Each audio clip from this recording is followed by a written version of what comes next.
ये मैंने 2-3 आवर भिगो दी थी दाल। अब मैं इसको बना रही हूँ। दाल सिंधी में चईंदा आहियूं जंहिंखे असां।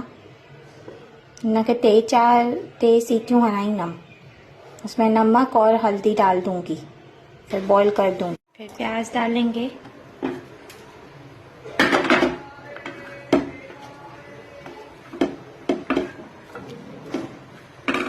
करी पत्ता।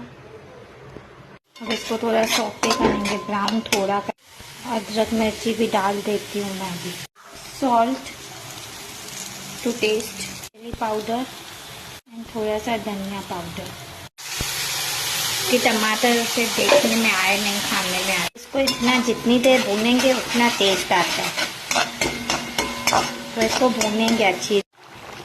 अब ये मैं थोड़ा गरम मसाला डाल रही हूँ जो मेरी मम्मी ने मेरे को भेजा है।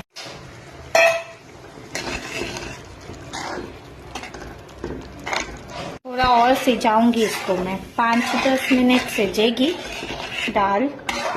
सिम पे लगाऊंगी। रेडी है, खाली ऊपर से लहसुन का तड़का लगाऊंगी, लहसुन और जीरे का। चिली डाली। रेडी है हमारी तिदाली दाल।